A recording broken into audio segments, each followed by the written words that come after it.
Morning, everybody. I'm Fat Cat. Welcome back to my channel.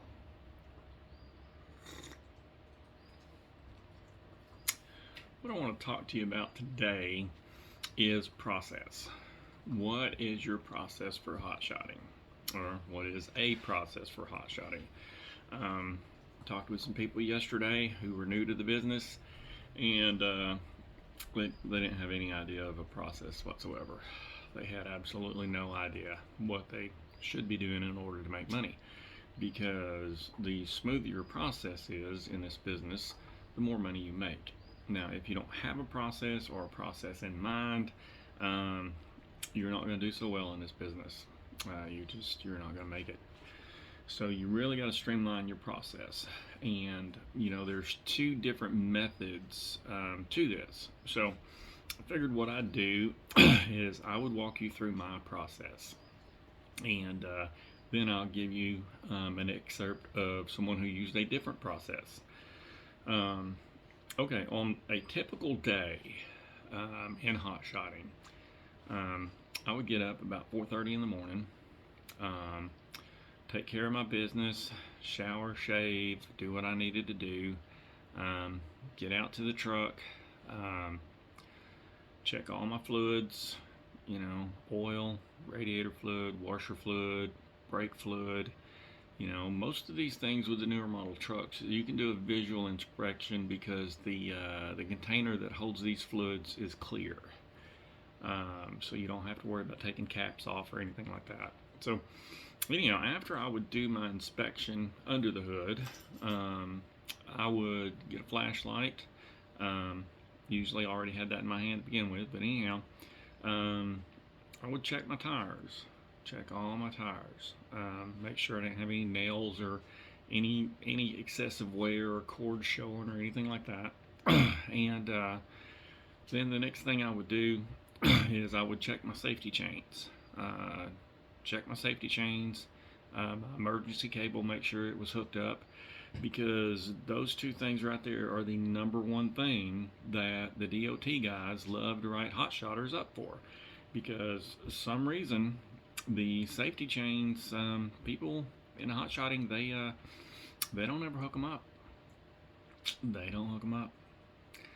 And the emergency brake cable, they don't hook it up either. They just leave it dangling. So those are the two number one things that you get written up for and you get ticketed for when you get pulled into a DOT weigh station. So those are two very important things to check. If you don't check anything else on your vehicle, you definitely want to check those two things. Okay, then I'd make my way back up the driver's side of the truck, because I'd always work clockwise around the vehicle. I'd start at the front, work around the passenger side, around the back up to the front, and then I'd fire the truck up. Okay, so I'd fire my truck up and turn my lights on. Actually, they were automatic, so they pop on by themselves. But if you don't have automatic headlights, go ahead and turn them on. Make your way around the vehicle again. Check all your parking lights, check your headlights, check your tail lights, check your running lights.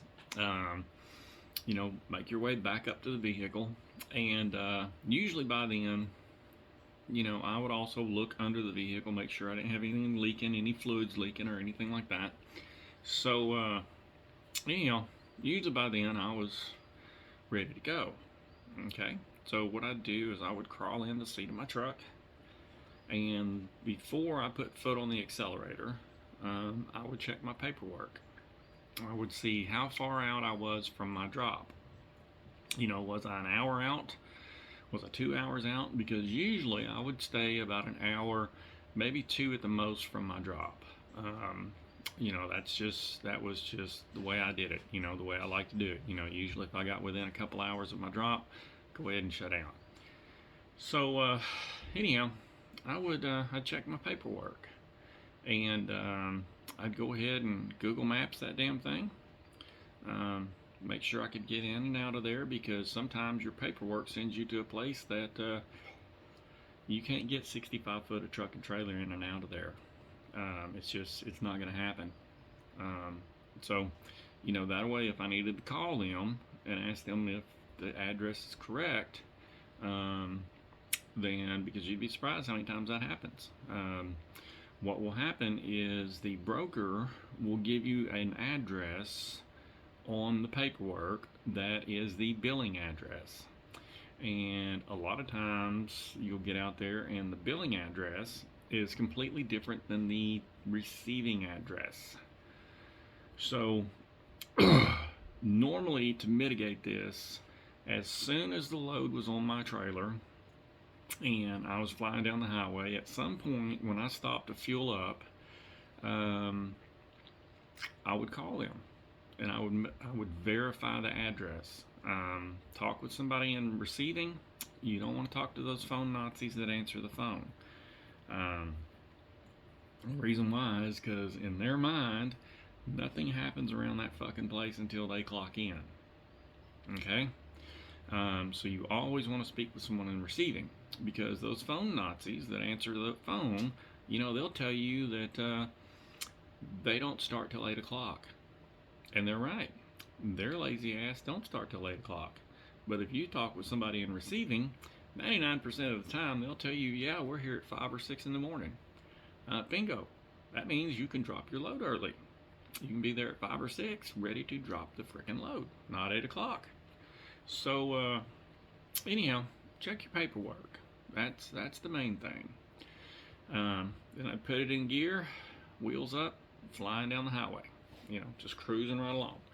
So, after verifying all that, making sure that I had the right address, whenever I would get there, when I'd get to the receiver, I'd have to go in and make contact with them. Let them know I was there, where I was coming from, what I had on my trailer. This is part of the process. You got to go inside and you got to make contact with them. After I've identified myself and what I'm dropping, the next words out of my mouth, these are very important words. I am parked right over here. Am I staged in a good location to offload? This is probably the most important question you need to fucking ask. Because a lot of places will let you sit there. And they will let you sit there for 3 or 4 hours. And you will be calling the broker and pissing and moaning about it, telling them you want to merge and this and that. And then you'll go inside and you'll be like, hey, man, I've been sitting here 2 or 3 hours. You know what's going on? And they'll go, oh, well, yeah, you were supposed to pull around back. So you can see how you just shot yourself in the foot.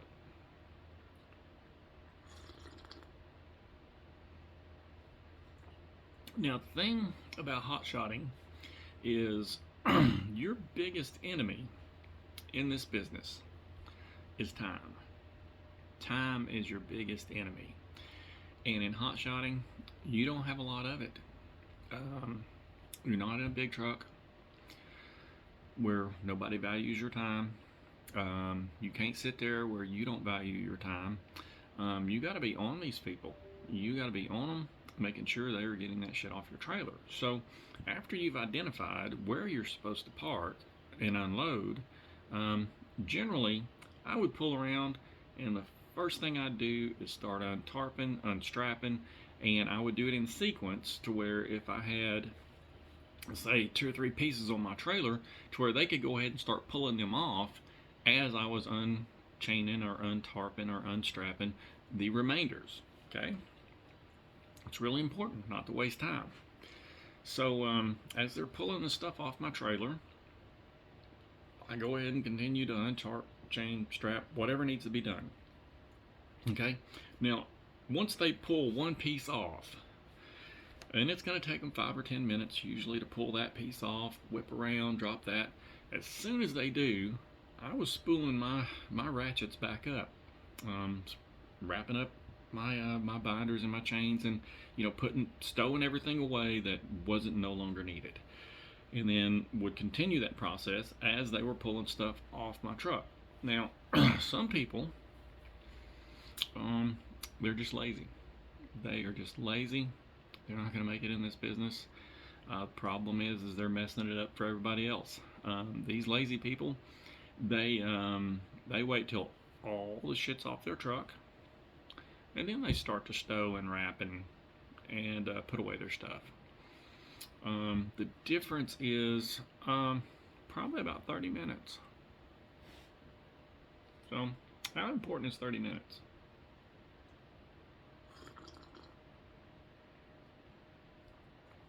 Well, 30 minutes in hot shotting is usually about 30 or 40 miles, is what that can add up to. And if you waste enough 30 minutes in a day, that puts you a couple hours behind schedule because it's very easy to do. Now, I had a driver that drove for me. He chose the latter. He would choose to wrap his stuff up after it was all off the trailer. And the fact is, that's the kind of shit you do in a big truck. Now, coincidentally, guess what he came out of? Yep, you guessed it.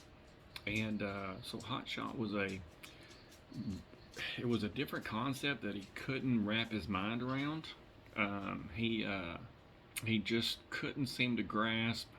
We are in a time-sensitive business, and time is our biggest enemy, and it costs us the most. Our time costs us more than anybody else in the freight industry. So what would happen with him is he was consistently, and I mean consistently, getting to his drops late. So what that meant is instead of getting the load off of his trailer that afternoon, or a load on his trailer that afternoon, either way, he'd have to wait till the next day. And some of these places, they tell you, sorry about your luck. You should have picked it up yesterday. We've already got that booked through someone else. And they won't tell you this until you show up to put it on your trailer. They'll tell you, nope, you're not getting this load. It's not happening. Or they'll tell you, come back at 8 o'clock tomorrow, and then we'll offload you.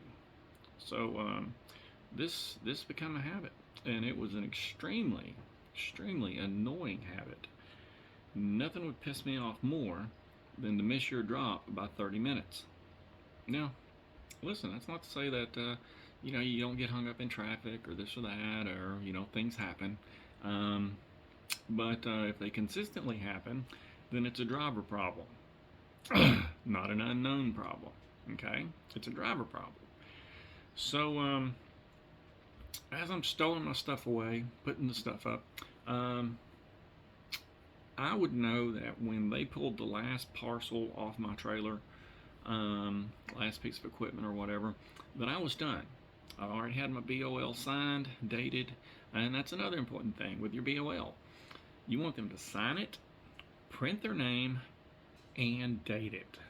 Okay? Got to have those three things: sign, print, date. Because sometimes your factoring company will say, we need a better signature. So if they just scribble, okay, let them scribble. Let them scribble. But make sure they write out in print their name. Okay? That way you have the name of the person that was supposed to inspect that load before they pulled it off. Because what'll happen if you just let them scribble on there and it's not dated and their name's not printed, if that load is damaged, they'll say, no, we never accepted that load. We didn't sign off on it. It was damaged. Your driver must have signed that.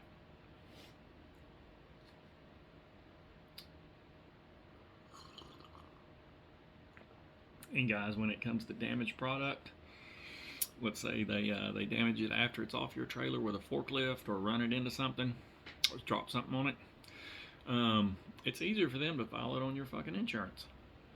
It is a whole lot easier for them to file it on your insurance. And they're not bashful about it. They'll go ahead and use whatever they've offloaded, but at the same time, they know they're fixing to get some more of it for free because it's going against your insurance. So, yeah, sign, print, and date. That's pretty damn important, because they're not bashful about saying, Yeah, we never signed that. We never accepted it. That's your driver. He scribbled that on there.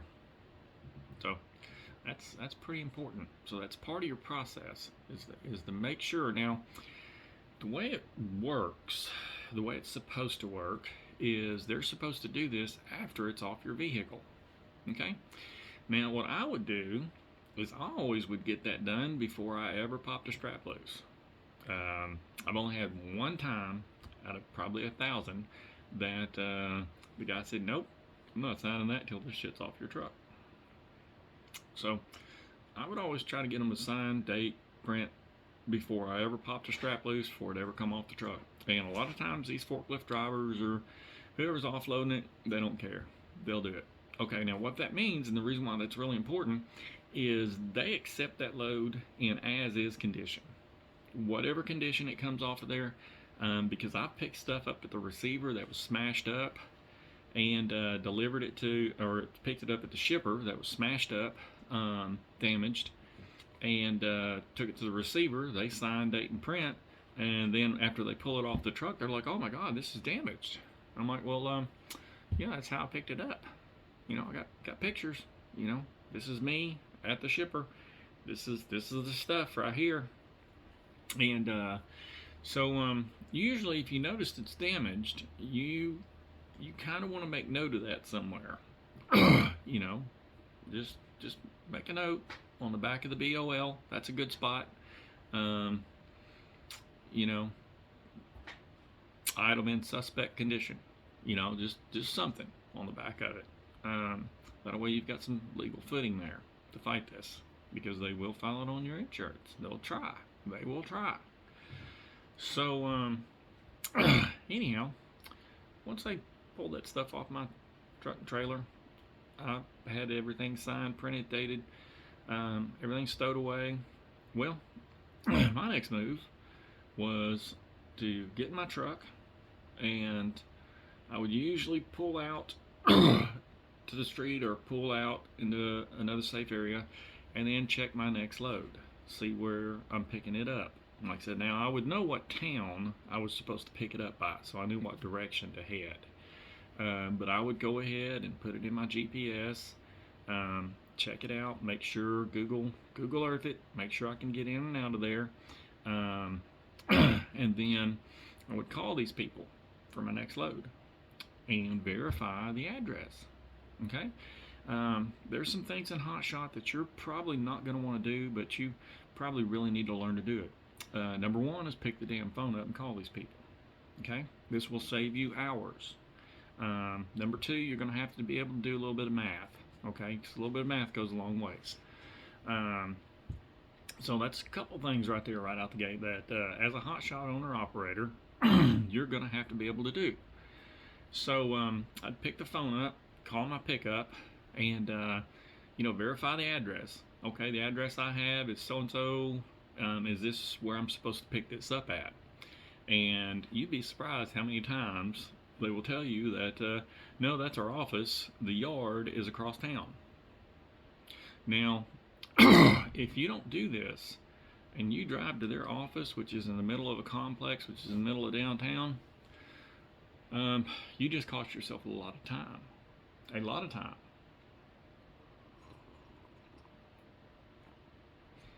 So once I made sure I had the right address, I would head that way. Now, depending on how far away it was, usually my next pickup was within an hour or so.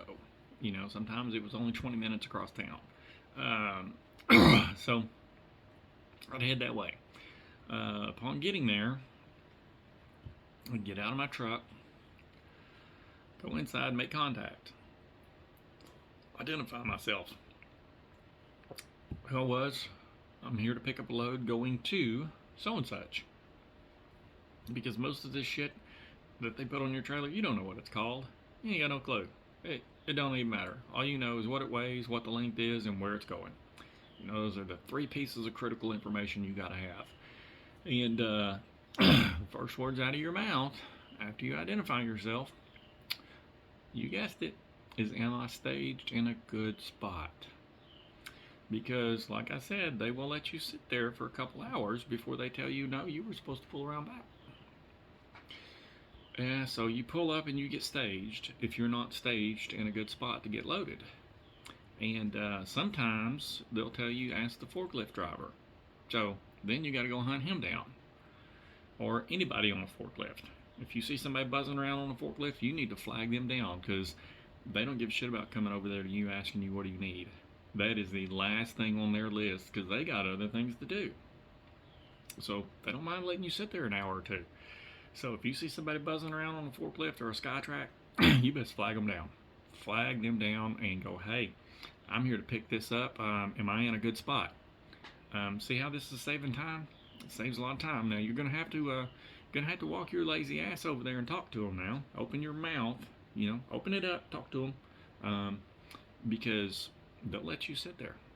They will let you fucking sit there. And if you're in a big truck, no big deal. Your time's not valuable. Your time's not valuable in the least in a big truck. They don't care. Whereas in hot shotting, time is your biggest enemy. So once you know you're staged in a good area, the first thing you need to do is walk over there and start popping your straps loose. Get your straps loose, or chains, or if it's a piece of metal or a box, you can even ask them. You can go, hey, is this a box? Is this a piece of metal? I mean, what is it? Because this gives you some idea of what to be ready with. Whether you're going to do chains and binders, or whether you're doing straps. So, it doesn't hurt to ask. Well, do you know what this is? Is it in a box, or is this a piece of equipment? Those are usually the two things I would ask. Is this a box, or is it a piece of equipment? And they would tell you. So, and then by the weight that you're putting on there and by the length, exactly where you need to put on the trailer. Now, this is really important. This is super important. You have them put that shit exactly where you want it on the trailer. It don't matter where they want to put it. It's you tell them exactly where to fucking put it. Because number one, you're the one who may need some room for something to throw on the back of your trailer or on the front of your trailer.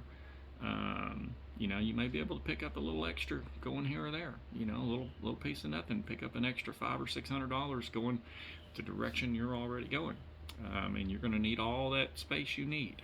You're gonna need every bit of it. So anyhow, then I'd let them go get it, and as soon as they set it on there exactly where I told them to, if they were going to get the next piece, guess what I was doing? I was chaining, strapping, binding, tarping, getting getting the shit ready to fly down the highway. So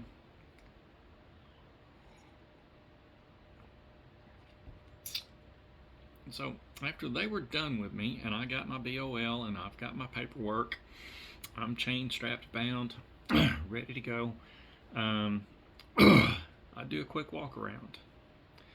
On my truck, look at my tires. That was the main thing. Look at my tires, make sure I'm not leaking anything, because I never shut my truck off. Always, once I fired it up in the morning, that damn thing was running until I shut it down in the evening time. Never shut my truck off. So,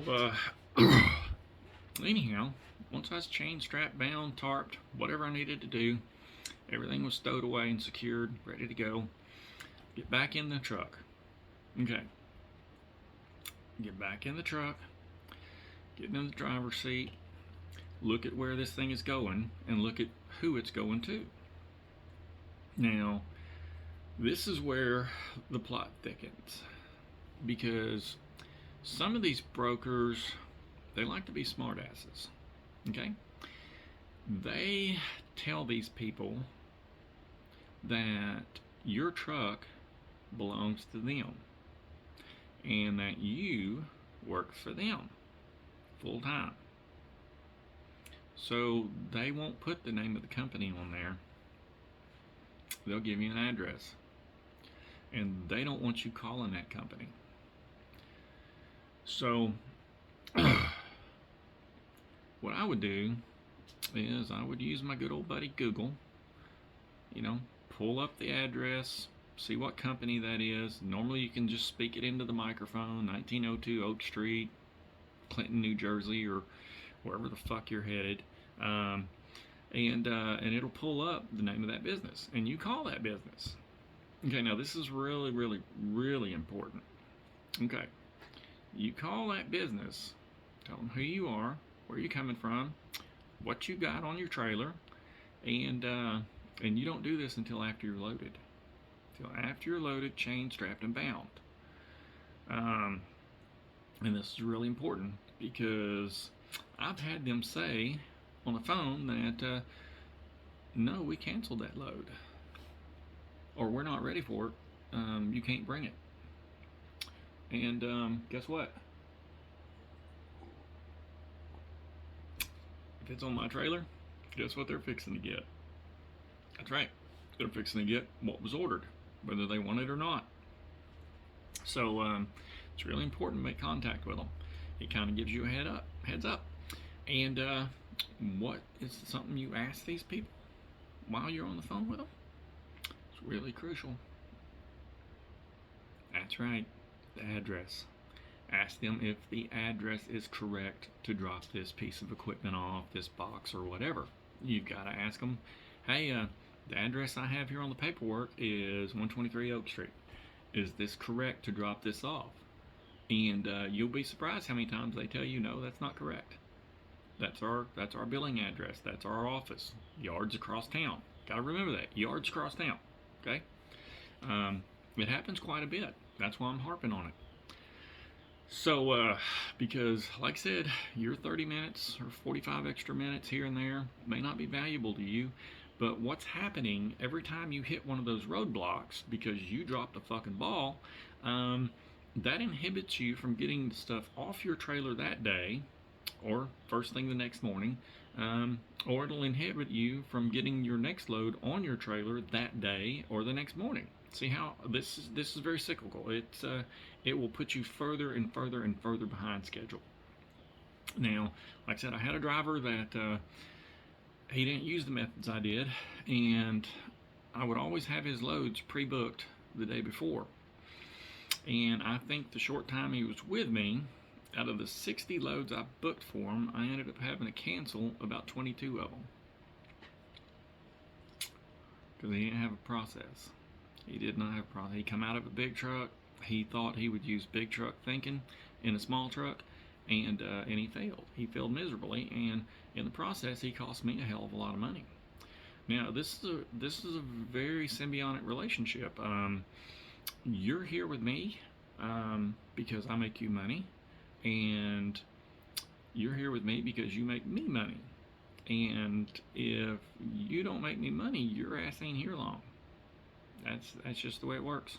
You know, I make money off of you, so I want you to make as much as humanly possible. And if you're out there fucking it up and just messing it up and you don't care, you don't need to be in a hotshot rig, because the one thing you have to do in a hotshot rig is you got to give a shit. You have to really give a shit. Most people in their mind, they're just moving stuff from point A to B. They're just transporting it from point A to B. They don't give a damn when it gets there, how it gets there. They just don't care. So anyhow, that was a little bit of my process, and then I would head toward my next load. Now, this is real important. I'm not going to squeeze this in here. Is I would always fill up at half a tank. I'd fill up at half a tank, and I'd fill up at the end of the day. The reason why I'd fill up at half a tank is usually I need to stop and take a piss anyhow. So, yeah, that was kind of my method. You know, when it hit half a tank, I'd go ahead and pull in, top off my tanks, give the truck a walk around, go inside the store, do what I need to do. Now, when I would pull in at half a tank, when I pulled into the truck stop parking lot, I went to on duty from driving. I would go from driving to on duty immediately and start my 30-minute clock. I would start that 30-minute clock, and 99.9% of the time, by the time I got done fueling and using the restroom, my 30 minutes was up, and I was wheels up flying down the highway again. The other guy I was telling you about, he would wheel in, he'd fill up, um, then he'd pull forward and take his 30-minute break. Guys, that's the shit you do in a big truck, not a hot shot. He'd take his 30-minute break right then. So he just spent an hour at the truck stop instead of 30 minutes. And you guessed it, he was always late getting his loads delivered. A lot of times he'd show up 30 minutes after they closed. He'd show up 30 minutes after they closed, and they would tell him, nope, we'll offload you at 8 o'clock tomorrow. So if you know your numbers and you know your time and you know you're going to get there about closing time, you need to be on the phone with them and you talk to somebody in receiving. Don't you talk to that fucking phone Nazi. You don't talk to that phone Nazi. You talk to somebody in receiving. And you say, hey, I'm going to be there about 5 o'clock, and they'll tell you, well, we're going to close about then, and just say, hey, I really could use a favor if you would have somebody hang around and offload me. I'd greatly appreciate it. And about 95% of the time, they would go, well, let me see if we can find somebody, and we'll get you offloaded today. Bingo. Because that meant you had an empty trailer first thing in the morning, and you could go get your next load. So your process is really important, the process that you use. You got to get in contact with these people, get on the phone with them. Usually, when I would call them, once the load was on my trailer, I would speak with somebody in receiving. Like I said, don't talk to that fucking phone Nazi. They don't know shit. Talk to somebody in receiving. Get the guy's name, and while you're on the phone with him, go, hey Bob, what's your cell number, by the way, in case something happens along the way. Get their cell number, because you're going to be calling them if something happens. Or if you're running a little bit late, you're going to want to call Bob. You're going to want to call Bob and go, hey Bob, I'm going to be there about 15 minutes after you close. Can you get somebody to hang around? And like I said, and if you give them enough heads up, I would always call when I was about, usually about 2 or 3 hours out. I would give them a call, give them a heads up, let them know I was coming. And like I said, 95% of the time, they would have somebody wait on me. Yeah, it's fabulous. Otherwise, I'd have to wait till 8 in the morning, get offloaded then head toward my next pickup, which put me even further behind schedule.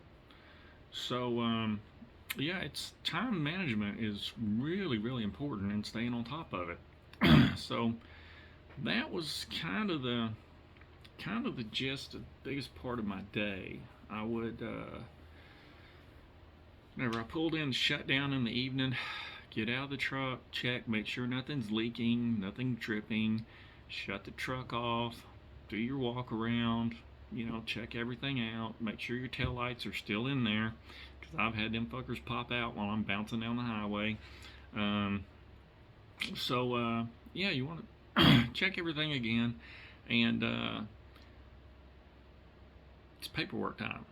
See, you thought I'd say it's time to shut down. No, it's paperwork time. You got to check your address, where you're going, because you're loaded, and you know where you're headed. So, Google Earth that bad boy, make sure you can get in and out of there. It's a good idea. Check your paperwork, make sure you got everything you need. And these little tips and tricks are going to help you out immensely. They are going to help you out quite a bit.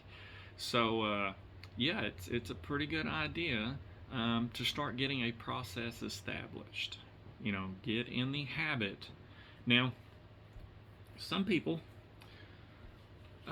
for example, have told me, they're like, oh, there's no way I'm going to start at 5 in the morning. I don't give a shit. You're not going to be in this long. You are not going to be in this business long. In the time you are here, you are going to struggle.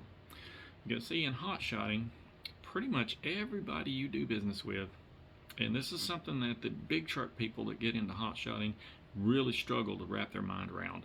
I mean, this is a major point of contention for them. Everybody you do business with is usually a 5 a.m. to 5 p.m. Monday through Friday company. Everybody.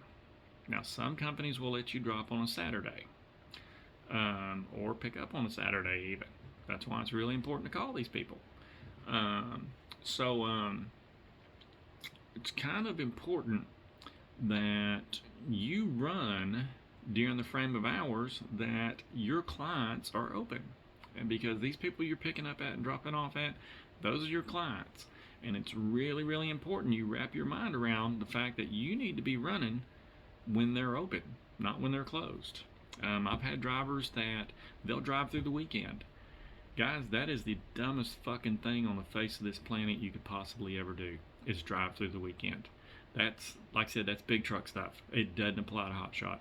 In Hot Shot, the businesses are closed on the weekend, and you're like, oh, but it's traffic. It's traffic. You know, I miss all the traffic. That's complete bullshit. That is complete bullshit. What you're doing on the weekend is you are guaranteeing that you are resetting during the week. Yeah, somewhere in the middle of the week, you are shut down for 34 hours, and you can't move your load forward. You can't pick a load up. So you're cutting your own throat, is what you're doing. You are cutting your own damn throat. So get used to starting early. You know, always start early. That way you can finish early. Okay? Now, if you finish early, that pretty much guarantees you have a parking spot at the truck stop or the hotel or wherever you're staying at. It pretty much guarantees, if you're starting at 5 and you're shutting down by 3 or 4, it pretty much guarantees you're going to have a parking spot. Whereas, I had a driver one time, he wanted to start at 8 or 9 when he woke up, and which means he wasn't shutting down until 8 or 9 at night. And guess what? He never had any parking spots. Never a parking spot. So he would pull up on the on-ramp, and he would go to sleep, and somewhere about 2 in the morning, you guessed it, the police would be beating on his damn door telling him he's got to go.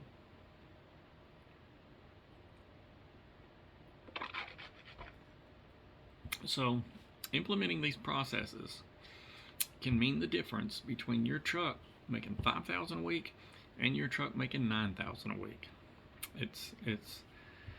There's only a shoe step difference between the penthouse and the outhouse in this business. That's the way it works.